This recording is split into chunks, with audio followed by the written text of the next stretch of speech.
అనుదినమన్న శ్రోతలకు మన ప్రభువును రక్షకుడై ఉన్న యేసుక్రీస్తు సరిసాటి లేని మహా గొప్ప పరిశుద్ధమైన నామమునందు శుభములు. నేడు 2025 సంవత్సరము సెప్టెంబర్ మాసము 25వ తారీఖు గురువారం నాటి ధ్యానాంశము కలంకమేమియు లేదు. పరమగీతముల గ్రంథము 4వ అధ్యాయము 7వ వచనమందు, నా ప్రియురాల నీవు అధిక సుందరివి, నీ యందు కలంకమేమియు లేదు.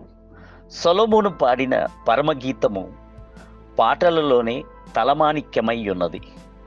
దానిని పరమగీతము అనియు ప్రేమగీతము అనియు పిలువబడుచున్నది.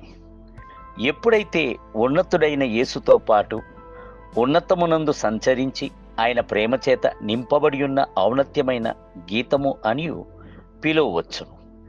ఈ గ్రంథము లోతైన ఆత్మీయ భావములను రహస్యములను గుప్తముగా కలిగి ఉన్నది.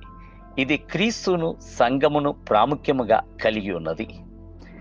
నా ప్రియురాల నీవు అధిక సుందరివి, నీ యందు కలంకమేమియూ లేదు అని చెప్పుచున్నాడు. కలంకమేమియూ లేని పెండ్లి కుమార్తెయే పెండ్లి కుమారునికి ప్రియమైనది. చూడుడి, యేసునందు కలంకమేమియూ లేదు. ఆయన పరిశుద్ధత యందు పరిపూర్ణుడు, డాగు ముడత లేనివాడు. నాలో పాపముందని ఎవరు నాపై నేరారోపణ చేయగలరు అని సవాలుతో అడిగాను. పిలాతు యొక్క భార్య ఆయన నీతిమంతుడు అని చెప్పాను. మత్తయి సువార్త 27వ అధ్యాయము 19వ వచనం. ఆయనను న్యాయ విమర్శన చేసిన పిలాతు కూడాను ఏ నేరమైనను ఈయన యందు కనబడుట లేదు అని చెప్పాను. లూకా సువార్త 23వ అధ్యాయం 14వ వచనం. అవును, ప్రభువైన యేసు క్రీస్తు నందు కలంకమేమీ లేదు.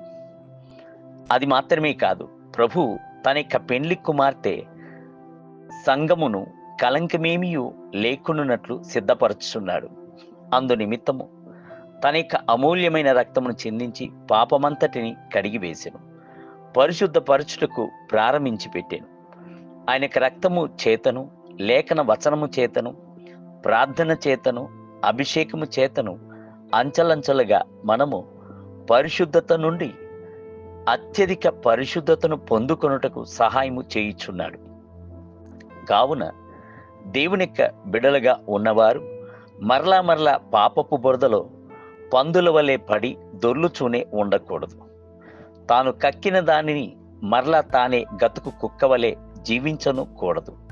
కలంకమేమీ లేని సంపూర్ణ మగుటకు సాగిపోదుము. హెబ్రీయులకు రాసిన పత్రిక 6వ అధ్యాయం 2వ వచనం. ఈ లోకము చెడ్డదైన లోకమే.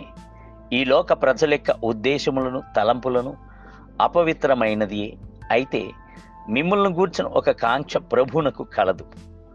మూర్ఖమైన వక్రజనము మధ్య నిరపరాధులుగాను నిష్కలంకులుగాను అనిందులైన దేవుని కుమారులగుటకు దేవుడు ఈ లోకం నందు జ్యోతుల వలె మిమ్ములను ఉంచి ఉన్నాడు అని బైబిల్ గ్రంథం నందు చదువుచున్నాము. ఫిలిప్పీయులకు రాసిన పత్రిక 2వ అధ్యాయము 14 మరియు 16 వచనములు. మిమ్ములను నిష్కలంకులుగాను పరిశుద్ధులుగాను దేవుని సముఖమునందు నిలబెట్టవలను అనియే ప్రభు యొక్క ఉద్దేశం.